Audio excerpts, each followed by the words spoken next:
దేవునికి మహిమ ఘనత కలుగును గాక. దేవాతి దేవుడు మనందరిని ప్రేమించి మనందరి పట్ల ఆయన కృపను అధికం చేసి మరొక నూతన నెల, ఈ మార్చి నెలలో దేవుడు మనందరినీ ప్రవేశింపజేసినందుకు దేవుడికే స్తుతి మహిమ కలుగును గాక. దేవుని యొక్క వాక్యం ధ్యానం చేద్దాం. పోయిన వారం ఏ వాక్యం ధ్యానం చేసిన గుర్తుందో? ఆదివారం. మర్చిపోయారప్పుడే అమ్మా?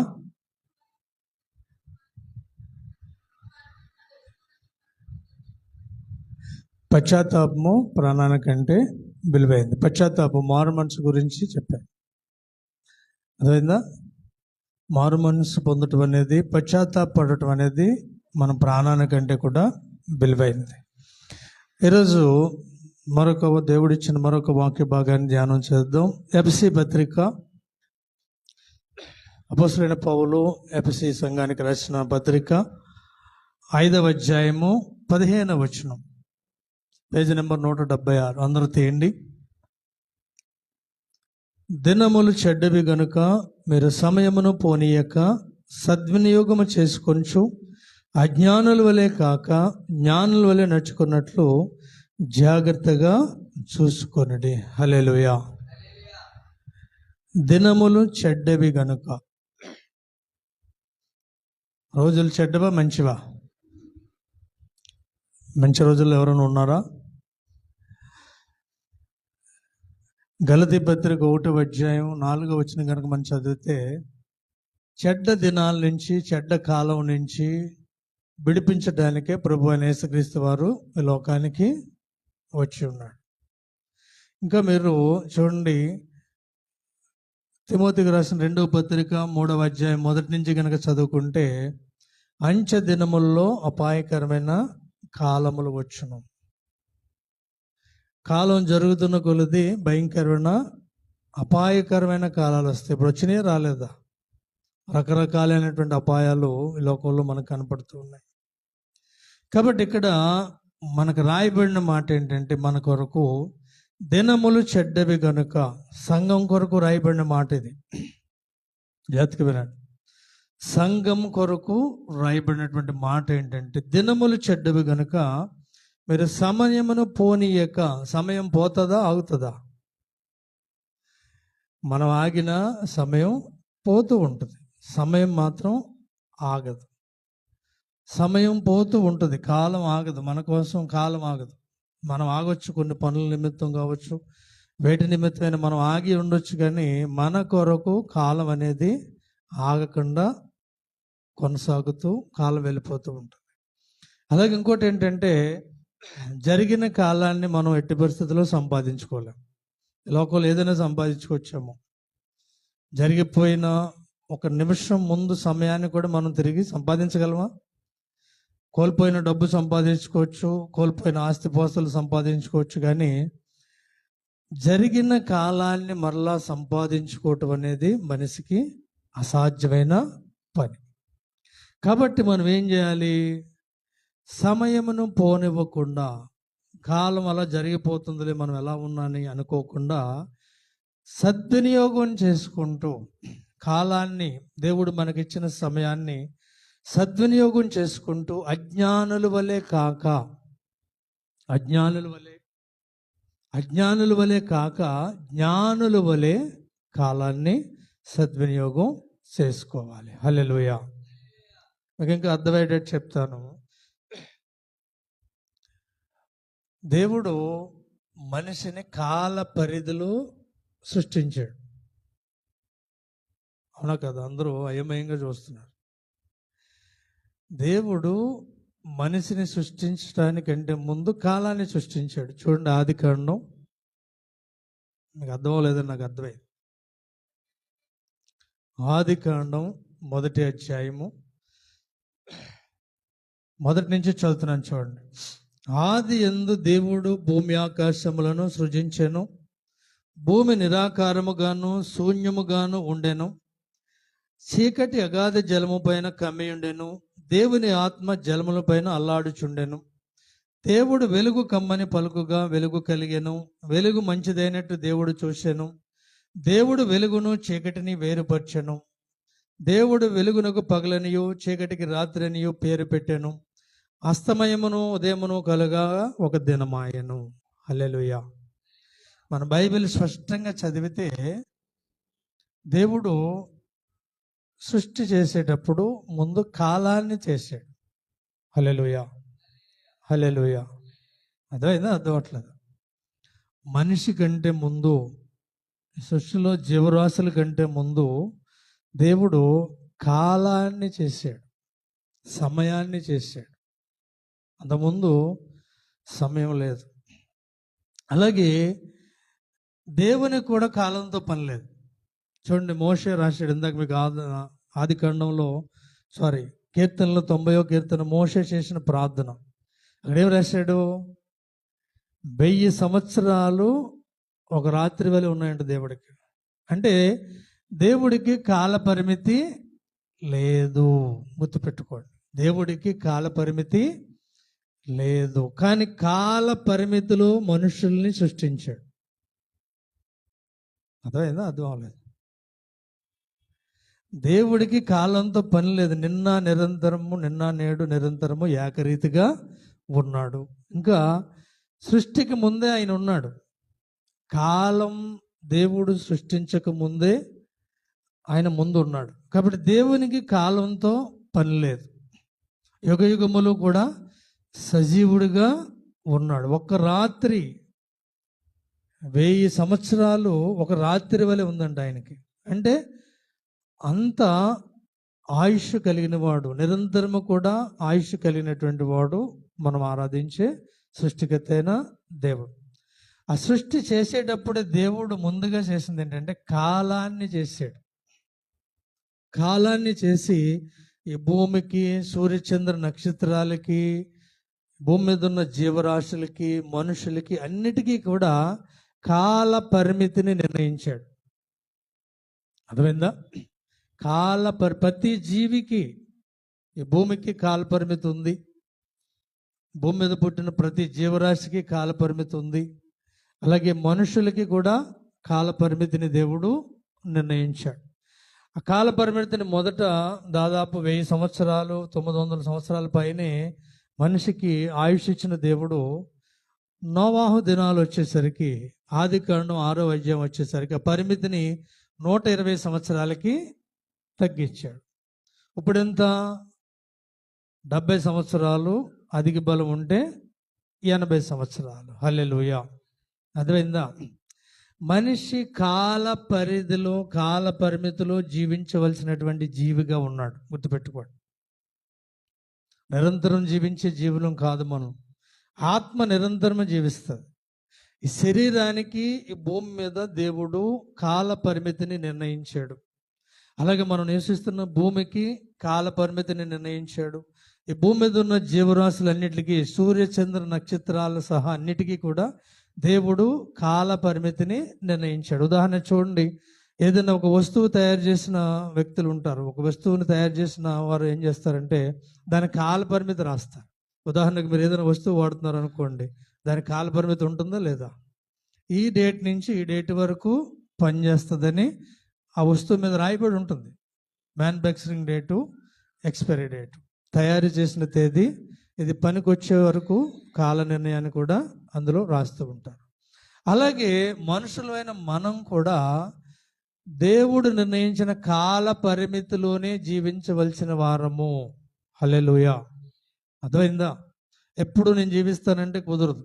ఆయన ఎంతవరకు పరిమితి విధించాడో, మనకు 70 ఇవ్వచ్చు, 80 ఇవ్వచ్చు, 100 ఇవ్వచ్చు, 120 ఇవ్వచ్చు, అంతే. ఆ పరిధిలోనే మనం జీవించాలి. కాబట్టి ఆ పరిధిలోనే మనం కాలాన్ని సద్వినియోగం చేసుకోవాలి. హల్లెలూయా, హల్లెలూయా. అర్థమైందా?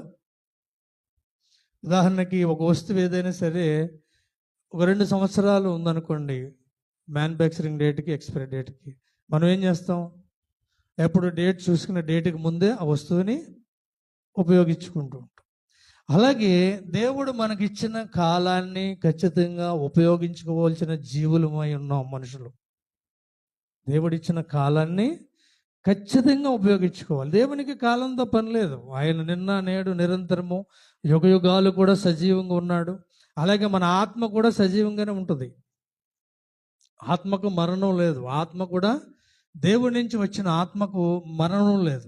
ఈ భూమి నుంచి వచ్చినటువంటి శరీరానికి మరణం ఉంది, ఎక్స్పైరీ డేట్ ఉంది. కానీ దేవుడి నుంచి వచ్చినటువంటి జీవాత్మకు మరణం లేదు, శిక్ష ఉంది. రెండవ మరణం అంటే యుగయుగాలు కూడా నరకంలో కాలుతూ ఉంటుంది. నిత్య జీవం అంటే యుగయుగాలు కూడా దేవునితో జీవిస్తూ ఉంటుంది. అర్థమైందా? మనకు ఆ ఫెసిలిటీ ఇచ్చాడు. ఆత్మకు మరణం లేదు, శిక్ష ఉంది. రెండవ మరణం అంటే నరకం, నిత్య జీవం అంటే స్వర్గం, దేవుడిచ్చిన పరలోకం. అర్థమైందా? కానీ భూమి మీద బతికినంత కాలం కాల పరిమితితో మనం జీవించవలసి ఉంది. ఒకరోజు ఈ భూమి లయమైపోతుంది, సూర్యచంద్ర నక్షత్రాలు లయమైపోతే ఒకరోజు మనం కూడా ఈ లోకాన్ని విడిచివెళ్ళవలసిన రోజు ఖచ్చితంగా అందరికీ ఉంటుంది, ప్రతి ఒక్కరికి ఉంది. కాబట్టి ఆ రోజు రాకముందే సమయాన్ని సద్వినియోగం చేసుకోమని ఇక్కడ అపోస్తలుడైన పౌలు ఎఫెసీ సంఘానికి రాస్తున్నాడు. ఈరోజు మనతో కూడా పరిశుద్ధాత్మ దేవుడు ఈ సేవకుడి ద్వారా మనందరితో మాట్లాడుతున్నాడు ఈ వాక్యం బట్టి. హల్లెలూయా. అర్థమైందా? దేవుడు ముందే కాలాన్ని సృష్టించాడు. కాలం సృష్టించిన తర్వాత సృష్టి అంతటిని చేశాడు దేవుడు. కాబట్టి దేవుడు కాలానికి అతీతుడుగా, కాలంతో సంబంధం లేనివాడుగా సృష్టికర్త అయిన దేవుడు ఉన్నాడు. కానీ కాల పరిమితిలో జీవించవలసిన వారంగా మనుషులు ఉన్నాం. కానీ మన ఉద్దేశం ఎలా ఉంటుంది చెప్పండి? దేవుడికే సమయం ఇచ్చే వారంగా, దేవుడికే సమయం ఇవ్వని వారంగా. హల్లెలూయా. మీకు ఇంకొక మాట కూడా చెప్తాను, ఇంకొక మాట కూడా మీకు వాక్యం అర్థం అవడం కోసం. ఎప్పుడైతే మనం ప్రభువుని నమ్ముకొని క్రీస్తు సంఘంలో చేర్చబడ్డామో మనం మన సొత్తు కాదు. హల్లెలూయా. ఎందుకని? సాతాను లోకంలో ఉన్నటువంటి మనల్ని ఆయన సొంత రక్తం ఇచ్చి పరిశుద్ధ రక్తంతో కొన్నాడు. హల్లెలూయా.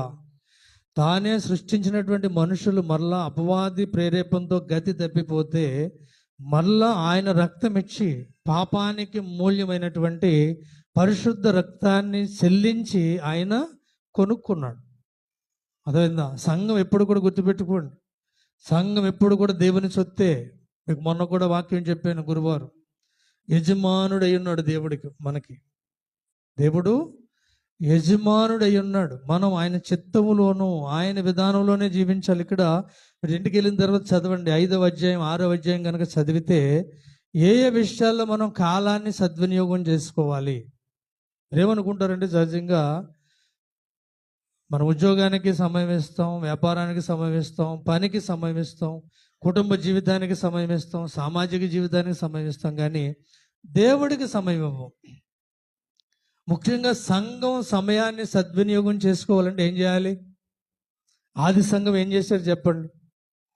ప్రతిరోజు మంజనంలో కూడుకునేవారు, ఇంటింటా కూడుకునేవారు, వేటి యందు ఎడతెగక ఉండేవారు. వారు ప్రార్థన యందును, సహవాసమందును, రొట్టె బిచ్చటందును, ఇంకా అపోస్తల బోధ యందును ఎడతెగక ఉండేవారంట. హల్లెలూయా.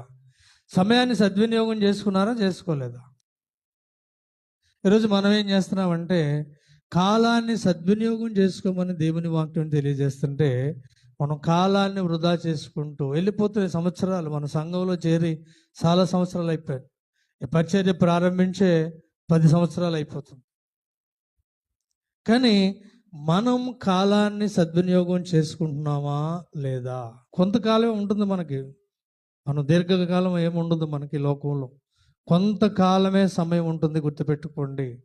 ఆ సమయాన్ని ఖచ్చితంగా సద్వినియోగం చేసుకోవాలి. ఇంకోటి ఏంటంటే ఇక్కడ రాయబడింది, దినములు చెడ్డవి. చెడ్డ దినాల్లో మనం ఉన్నాం అనుకోండి, చుట్టూ 10 మంది చెడ్డ వ్యక్తుల మధ్య ఉన్నాం అనుకోండి, మనం చెడ్డవారిగా మారుతామా, మారమా? చుట్టూ 10 మంది చెడ్డ వ్యక్తులు ఉంటే చెడ్డవాడిగా మారతాడా, మారడా? చాలా ఎక్కువ అవకాశం ఉంటుంది చెడ్డవాడిగా మారిపోవటానికి.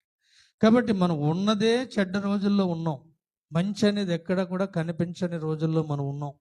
కాబట్టి మన దేవుడు మనకిచ్చిన సమయాన్ని, విలువైన జీవితాన్ని, రక్షణ చేసుకున్న జీవితం అనగా క్రీస్తుని అంగీకరించిన జీవితం చాలా విలువైన జీవితం. మనం అది తప్ప ఉన్నాయన్ని విలువైన వాటిగానే పరిగణిస్తాం. క్రీస్తు శరీరంలో మనం చేర్చబడ్డాం, దేవుని శరీరంలో చేర్చబడ్డాం. దేవుని సంఘంలో చేర్చబడ్డం అంటే విలువైన జీవితమా కాదా? ఎక్కడా లేనటువంటి పరిశుద్ధుడి రక్తంతో మనం కొనబడ్డాం అంటే విలువైన జీవితమా కాదా? దేవుడు మనల్ని పరలోకానికి తీసుకువెళ్ళి ఆయనతో పాటుగా సజీవంగా నివసింపచేయాలని చూస్తున్నాడంటే మన విలువైన జీవితమా కాదా?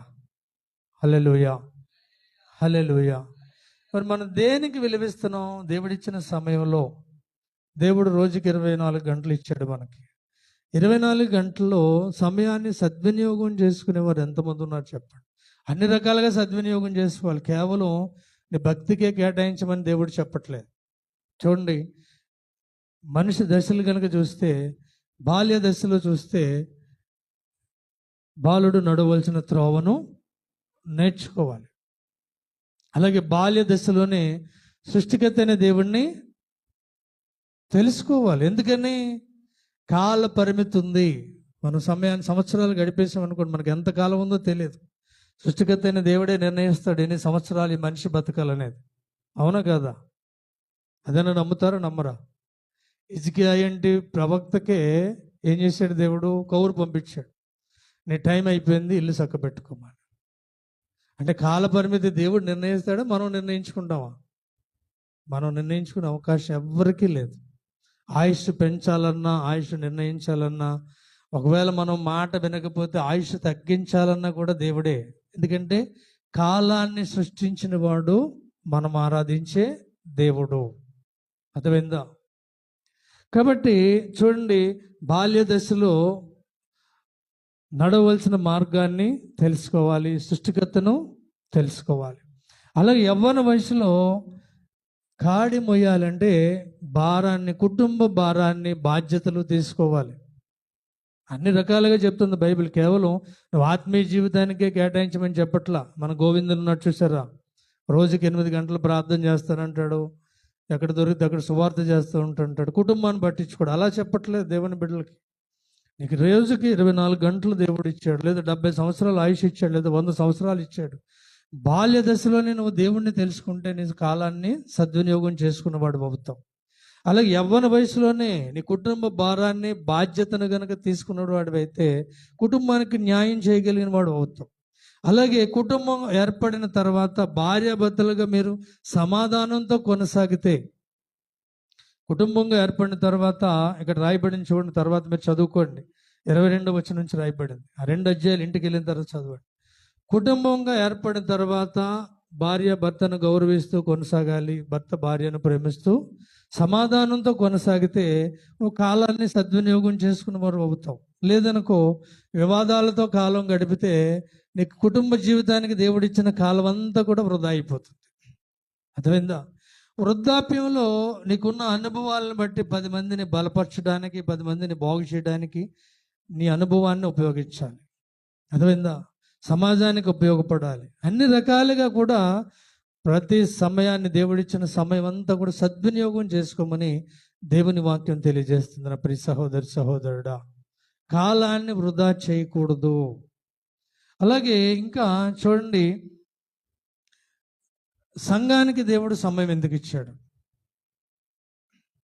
మనకిచ్చిన సమయం దేని కొరకు ఇచ్చాడు చెప్పండి. దేవుడు మనకిచ్చిన సమయం, సంఘానికి ప్రాముఖ్యంగా దేవుడిచ్చిన సమయం దేని కొరకు? తీయండి, ప్రకటన గ్రంథం 2వ అధ్యాయం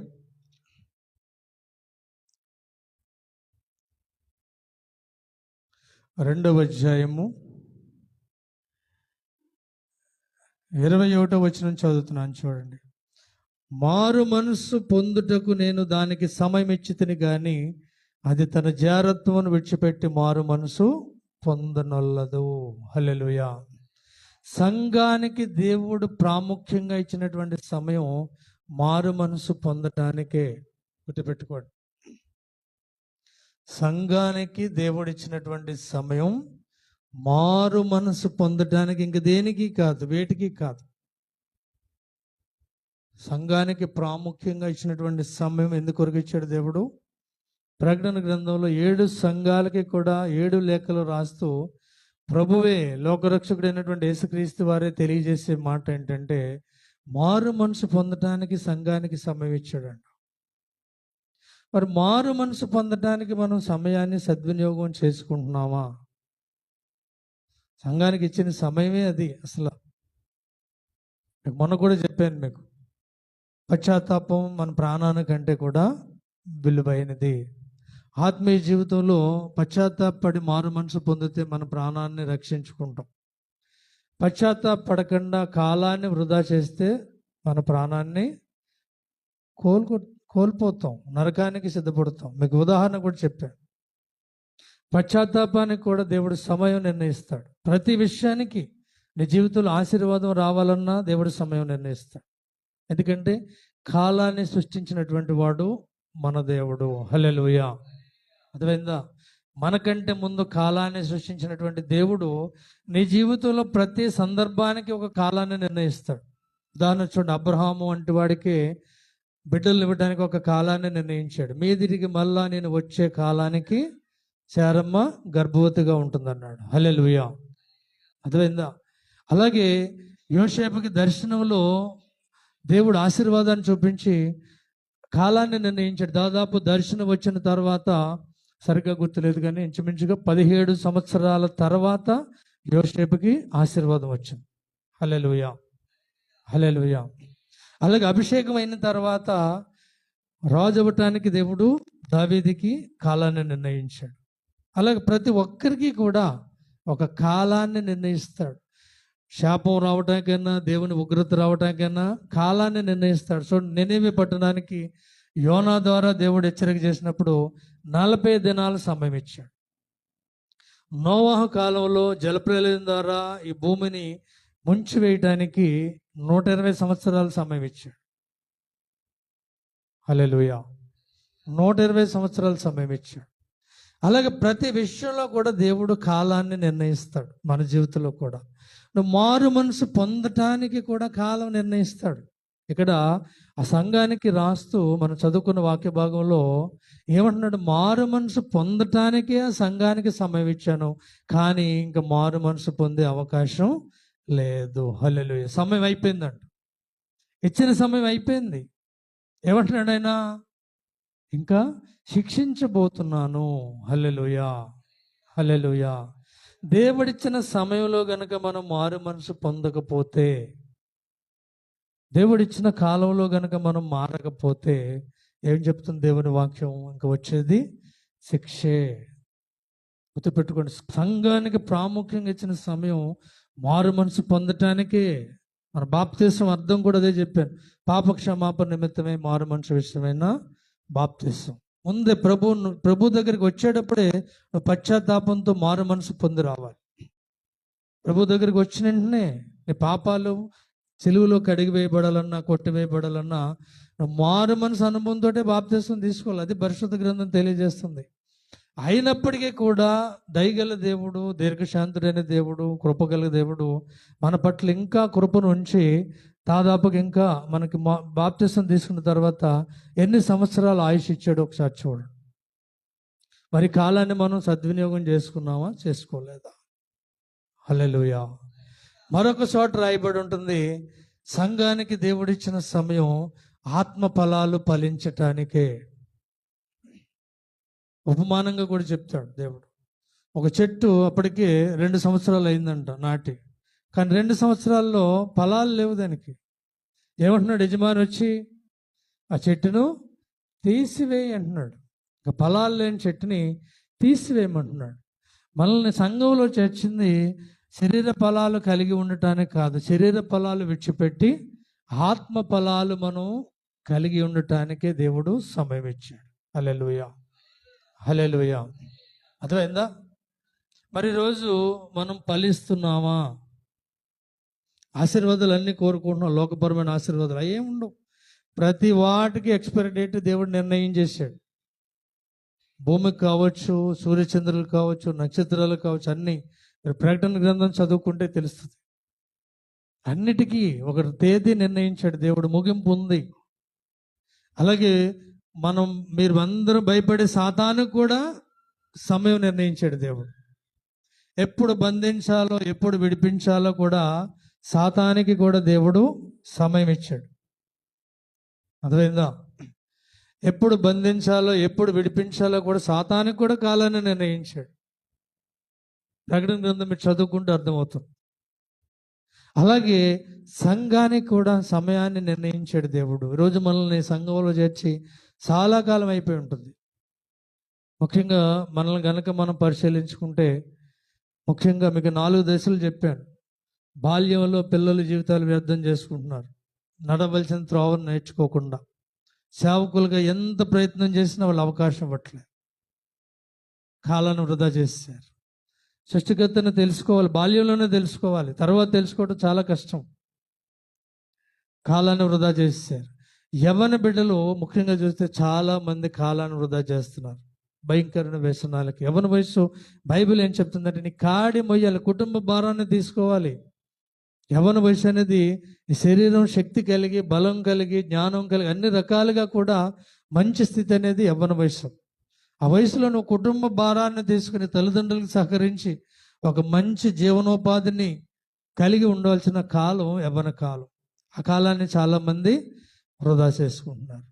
కుటుంబ జీవితం, దేవుడు మనుషులు మొట్టమొదటి 2 మనుషులను ఏకం చేసింది కుటుంబ జీవితం ద్వారానే. ఆదాము అవ్వని ఒక్కటిగా చేసింది వివాహ బంధం ద్వారానే. ఈరోజు చాలామంది పరిశుద్ధ వివాహాలు చేసుకుని కూడా సంతోషంగా ఉండవలసిన కాలాన్ని వ్యర్థంగా గొడవలు, వివాదాలు లేనిపోని పెట్టుకుని కాలాన్ని వృధా చేసుకుంటున్నారు. సమయాన్ని వృధా చేస్తున్నారా లేదా చెప్పండి. ఎంతమంది నూతనంగా వివాహం జరిగిన వారు మనశ్శాంతిగా ఎంతమంది జీవిస్తున్నారు చెప్పండి. నూతనంగా వివాహం జరిగిన వారు మనశ్శాంతిగా, సమాధానంతో, కాలాన్ని వృధా చేయకుండా, మేము దేవునికి లోబడి ఒకరి పట్ల ఒకరు సమాధానం కలిగి జీవిస్తున్నాం, అందరూ మమ్మల్ని చూసి సంతోషించేవారుగా, మాదిరికరంగా జీవిస్తున్నాం అన్నవారు ఎంతమంది ఉన్నారు చెప్పండి. ఎక్కడ కనపట్లా. పరిశుద్ధ వివాహం చేసుకున్నవారు లేరు, చేసుకునే వారు లేరు. కాలాన్ని వృధా చేస్తున్నారు. వృద్ధాప్యంలో ఉన్న వాళ్ళు కూడా, వృద్ధాప్యం అనేది నీ జీవిత అనుభవం. ప్రసంగి గ్రంథం చదువుకుంటే తెలుస్తుంది. సొలొమోను అన్ని వేషాలు వేసాడు. దేవుడు జ్ఞానం ఇచ్చి అధికారం ఇస్తే వేయకుండా వేషాలన్నీ వేసి ఎప్పుడు వచ్చిందంటే బుద్ధి వృద్ధాప్యంలో వచ్చింది. ఆ వృద్ధాప్యంలో ప్రసంగి గ్రంథం రాశాడు. జీవిత అనుభవాలు అన్నీ కూడా లోకానికి తెలియజేశాడు. అలాగే వృద్ధాప్యంలో ఉన్నవారు కూడా వారి జీవిత అనుభవాలు, మంచి ఉంటుంది, చెడు ఉంటుంది, మంచి అనుభవాలు తీసుకుని ఇది మంచి, నా జీవితంలో ఇది చెడుని కుటుంబానికి, సమాజానికి నేర్పవలసిన బాధ్యత వృద్ధాప్యంలో ఉన్నవారికి ఉంది. దేవుని గురించిన అనుభవాలు కావచ్చు, దేవుని గురించిన అనుభవాలైనా అర్థమైందా, దేవుని గురించిన అనుభవాలు కూడా. మన ఒక దైవజనుడు యేసన్న గారి వాక్యం ఏంటంటే, ఆ దైవజనుడు వాక్యం చెప్పాడు, దావీదుకి దేవుని గురించిన అనుభవ జ్ఞానం ఎందుకు వచ్చిందంటే, కుటుంబంలో ఎవరికి లేకపోయినా పితరులు చెప్పారంట అతనికి. దావీదుకి బాల్యంలోనే దేవుని గురించిన అనుభవ జ్ఞానం ఎందుకు వచ్చిందంటే, పెద్దవారు చెప్పారు, మన దేవుడు ఇటువంటి దేవుడు, ఇలా మనల్ని నడిపించాడు, ఇలా ఆదరించాడు, ఇలా ఎర్ర సముద్రాన్ని 2 పాయలు చేశాడు, ఇలా అద్భుతాలు చేశాడు. అంటే అక్కడ దేవుని గురించిన అనుభవ జ్ఞానాన్ని తెలుసుకుని దేవుని మీద ఆధారపడటం దావీదు ప్రారంభించాడు. ఆ కుటుంబంలో ఎవరికి లేని ధన్యత, రాజుగా దేవుడు అతన్ని అభిషేకించాడు. కాలాన్ని సద్వినియోగం చేసుకున్న వారి పరిస్థితి ఎలా ఉంటుంది. మీ బిడ్డల గురించి కూడా మీకు అందుకే చెప్తాం. బాల్యంలోనే దేవునికి సమయాన్ని కేటాయించి దేవుణ్ణి తెలుసుకుని గనుక దేవుని మీద ఆధారపడటం మీరు బిడ్డలు నేర్చుకుంటే ఉన్నతమైన స్థితి, మీరు ఊహించని స్థితికి వెళ్తారు. దావీదు తండ్రి కూడా ఆశించలేదు దావీదు రాజు అవుతాడని, గొర్రెలు కాచుకునేవాడుగా చేశాడు. దావీదుని రాజుని చేసింది దేవుణ్ణి కూర్చున్న అనుభవ జ్ఞానమే. బాల్య దశలో తన జీవితాన్ని సద్వినియోగం చేసుకోవటమే, కాలాన్ని వృధా చేయకుండా బాల్య దశలోనే దేవుణ్ణి తెలుసుకున్నాడు కాబట్టి ఉన్నతమైన ఆశీర్వాదం పొందుకున్నాడు. యోసేపు కూడా అంతే, మోషే కూడా అంతే. అర్థమైందా? దేవుణ్ణి తెలుసుకున్న తర్వాత కాలాన్ని వృధా చేయకూడదు, గుర్తుపెట్టుకోండి. దేవుణ్ణి తెలుసుకున్న తర్వాత మీ బిడ్డలకి నేర్పటి సమయాన్ని వృధా చేయకూడదు. దేవుణ్ణి తెలుసుకున్న తర్వాత మారు మనసు పొందడానికి సమయాన్ని వృధా చేయకూడదు. కుటుంబంగా కట్టబడిన తర్వాత లేనిపోని వివాదాలకు, లేనిపోని గొడవలకు సమయాన్ని వృధా చేయకూడదు, గుర్తుపెట్టుకోండి. మనందరూ చూస్తే కాలాన్ని వృధా చేసేవారు ఎక్కువ. గొప్ప ఉదాహరణ ఎవరంటే, కాలాన్ని సద్వినియోగం చేసుకునేవాడు ఈ లోకంలో ప్రభు అయిన యేసుక్రీస్తు వారు. హల్లెలూయా. ఆయనకి 33.5 సంవత్సరాలు సరిపోయింది. ఈ లోకంలో ఎవ్వడూ చేయలేని పనికి, ఎవ్వరు కూడా చేయలేనటువంటి పనికి, లోక రక్షణ కార్యానికి ఆయనకి 33.5 సంవత్సరాలు సరిపోయింది. కారణం ఏంటి? బాల్య దశ నుంచి సద్వినియోగం చేసుకున్నాడు. బాల్య దశ నుంచి మనుషుల దయందును దేవుని దయందును, మనుషుల దయ సంపాదించుకున్నాడు, దేవుని దయ సంపాదించుకున్నాడు. బాల్య దశ నుంచి కూడా సమాజ మందిరంలో ఉండి వాక్యాన్ని ధ్యానం చేసేవాడు, ప్రశ్నలు వేసేవాడు, వాక్యాన్ని ధ్యానం చేసుకుంటూ వెళ్ళేవాడు. అలాగే రాత్రికాలం ఎక్కువగా ప్రార్థన చేసేవాడు, రాత్రికాలం ఎక్కువ ప్రార్థన చేసేవాడు. అలాగే యేసుక్రీస్తు వారు ఏ పని చేయలేదంటే, ఆయన కుటుంబానికి పోషణ నిమిత్తం కుటుంబానికి కూడా సహకరించాడు. ఆయన వడ్రంగి పని చేశాడు. ఆయన యోసేపు వాళ్ళందరూ కూడా వడ్రంగి పని చేసేవారు, ఆ పని కూడా ఆయన చేశాడు. అదే కుటుంబ పోషణలు, కుటుంబ భారాన్ని కూడా పంచుకున్నటువంటి వాడు ప్రభు అయిన యేసుక్రీస్తు వారు. 33.5 సంవత్సరాలు సరిపోయింది, ఎందుకంటే సద్వినియోగం చేసుకున్నాడు. ఇది గొప్ప ఉదాహరణ. కాలాన్ని సద్వినియోగం చేసుకోవడానికి కూడా అన్నిటికీ కూడా యేసుక్రీస్తే ఉదాహరణ, గొప్ప ఉదాహరణ.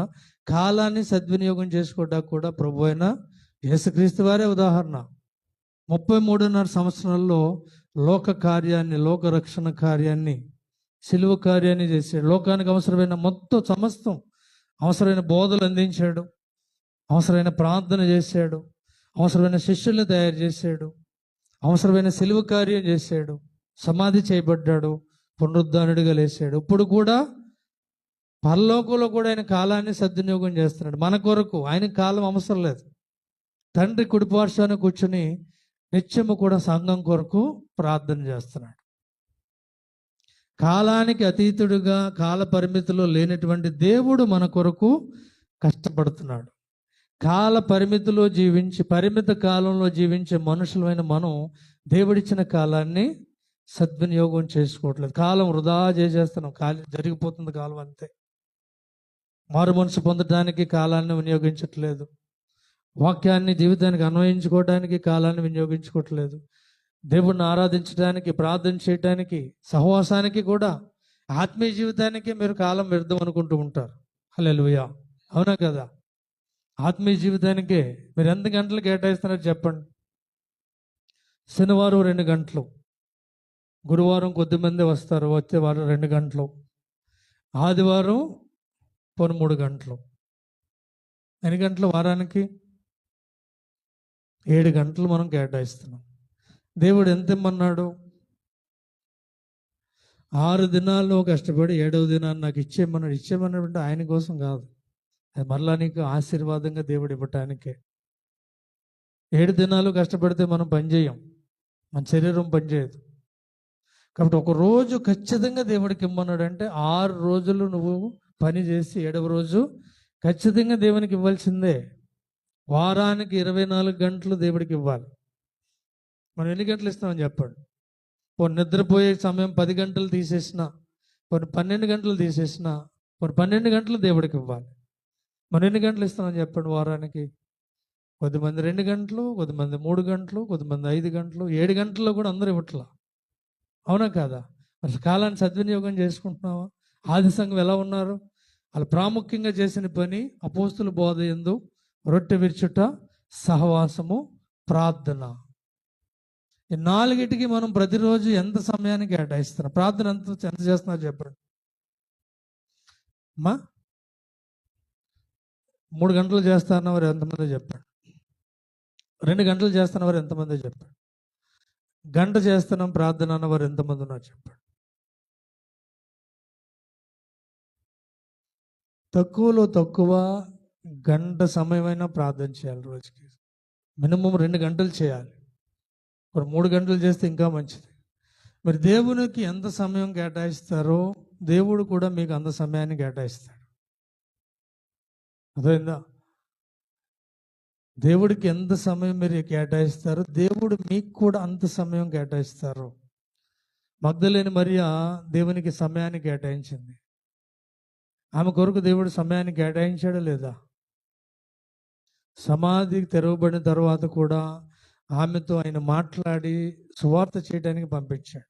హల్లెలూయా. అతను మీరు ప్రార్థన ఎంత చేస్తారో దేవుడు మీకు అవకాశాలు అంతగా కలిగిస్తాడు. దేవుని వాక్యాన్ని ఎంతగా మీరు మీ జీవితాలకు అన్వయించుకుంటారో ఫలింపు అంత ఫలింపు దేవుడిస్తాడు. హల్లెలూయా. దేవునితో సంబంధం లేకుండా దేవుని రక్షణ తీసుకున్న తర్వాత కూడా, సంఘంలో చేర్చబడిన తర్వాత కూడా దేవుని సంఘానికి సహవాసానికి సమయం కేటాయించకుండా మీ వ్యక్తిగత పనులకే మీరు ఎక్కువ సమయాన్ని కేటాయిస్తే దేవునిలో బలపడలేరు. హల్లెలూయా, హల్లెలూయా, హల్లెలూయా. అర్థమైందా? దేవుడు మనకిచ్చిన సమయంలోనే మనం మారు మనసు పొందాలి. దేవుడు మనకిచ్చిన సమయంలోనే ఆత్మ ఫలాలు ఫలించాలి. హల్లెలూయా. సిలువపై దొంగ కొన్ని నిమిషాలని సద్వినియోగం చేసుకున్నాడు. పక్కన ఉన్నవాడు ఉన్న సమయాన్ని వృధా చేసుకున్నాడు. ఇద్దరికి ఒకటే సమయం ఉంది. వాళ్ళు 5 నిమిషాలు బతికారో 10 నిమిషాలు బతికారో గంట బతికారో తెలియదు, కానీ సిలువ వేయబడిన తర్వాత ఒక వ్యక్తి సమయాన్ని సద్వినియోగం చేసుకుని పరలోకి వెళ్ళాడు. అదే సమయాన్ని ఒక వ్యక్తి వృధా చేసుకుని నరకానికి వెళ్ళాడు. హల్లెలూయా. ఈరోజు సంఘంలో ఉన్న మనందరం పరలోకి వెళ్ళిపోం. సమయాన్ని సద్వినియోగం చేసుకున్న వాడే వెళ్తాడు. గుర్తుపెట్టుకోండి. నీకు ఎంత సమయం ఉందో తెలియదు. ప్రతిరోజు కూడా మారు మనసు అనుభవంలోకి రావాలి క్రైస్తవుడు. మనం ఉదయం చనిపోతామా, సాయంత్రం చనిపోతామా, ఎవరికైనా గ్యారంటీ ఉందా? ఎవరికైనా ఎవరికీ లేదు. ఇప్పుడు ఏం చేయాలి? ఉన్న సమయంలో ఇదిగో ప్రభువా మారు మనసు అనుభూతితో జీవిస్తున్నాను ప్రభు, ప్రతి క్షణం కూడా ప్రతి నిమిషం మనల్ని మనం పరీక్షించుకుంటూ మారు మనసు అనుభవంలోనే జీవించాలి.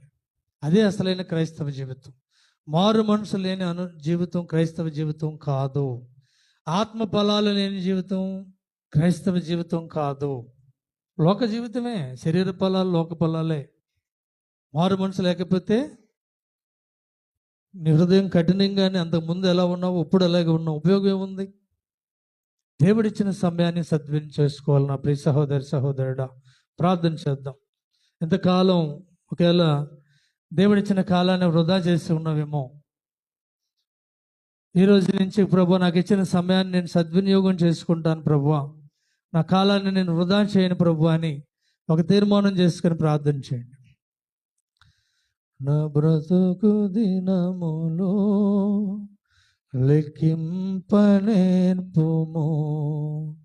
దేవాయి భువిని వీడుగడి నాకు చూపుము, ఇంకొంతకాలము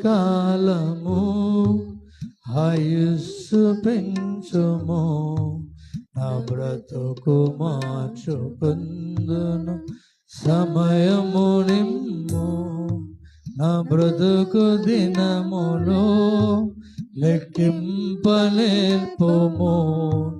దేవాయి భూమిని వీడుగడి నాకు చూపుము, ఇంకొంతకాలము ఆయుస్సు పెంచుము, నా బ్రతుకు మార్చుకుందును సమయము నిమ్ము. అందరూ కూడా నా బ్రతుకు దినాలు ఎన్నున్నాయో నాకు తెలియదు ప్రభువా. ఇదిగో తండ్రి నాయన, నాకు ఇంకా ఎంత సమయం ఉందో నాకు బయలుపరచు ప్రభువా. ఒకవేళ నా సమయం అయిపోతే, నువ్వు నాకు ఇచ్చిన కాలం అయిపోతే కొంతకాలం నాకు ఈ ప్రభువా, నా బ్రతుకు మార్చుకుంటాను, మారు మనసు పొందుతాను ప్రభువా, ఆత్మ ఫలాలు పొందుకుంటానయా, నాకు మరికొంత ఆయుష్కాలం దయసే ప్రభువా అని ప్రార్థన చేయండి. ఎలుగెత్తి ప్రార్థన చేయండి. నా ప్రియ సహోదరి సహోదరుడా, మనకు కొంతకాలాన్ని నిర్ణయించిన దేవుడే మళ్ళా నీ కాలాన్ని పొడిగించగలడు. ఒకసారి ఎలుగెత్తి, ఇంతకాలం నీకు మార్పు లేని జీవితం జీవిస్తే ప్రభు నా జీవితాన్ని మార్చుకుంటానయ్యా, నా హృదయాన్ని మార్చుకుంటాను, నేను మారు మనసు పొందుతాను, నువ్వు ఇచ్చిన కాలాన్ని సద్వినియోగం చేసుకుంటాను ప్రభువా. ఎంతవరకు కూడా సద్వినియోగం చేసుకోకుండా కాలాన్ని గడిపేస్తున్నాను ప్రభువా. ఇక నుంచి నా కాలాన్ని నేను సద్వినియోగం చేసుకుని ప్రభువా నేను మారు మనసు పొందుతానని ఒక తీర్మానం చేసుకుని ప్రార్థన చేద్దాం. పరిశుద్ధుడ దయగల తండ్రి, కృపగల మా దేవ, ఉదయకాల సమయంలో నీ వాక్యం ద్వారా మాతో మాట్లాడున్నాం. మా కుటుంబ జీవితాల్లో, మా ఆత్మీయ జీవితాల్లో కాలాన్ని ఎలా, ఇచ్చిన కాలాన్ని ఎలా సద్వినియోగం చేసుకోవాలో మాకు బయలుపరుచున్నావు ప్రభువా. దేవ తండ్రి, మాకు మరికొంత ఆయుష్కాలం ఇవ్వండి ప్రభువా, మారు మనసు పొందుతాం, మా జీవితాన్ని సరి చేసుకుంటాం, కాలాన్ని సద్వినియోగం చేసుకుంటాం ప్రభువా.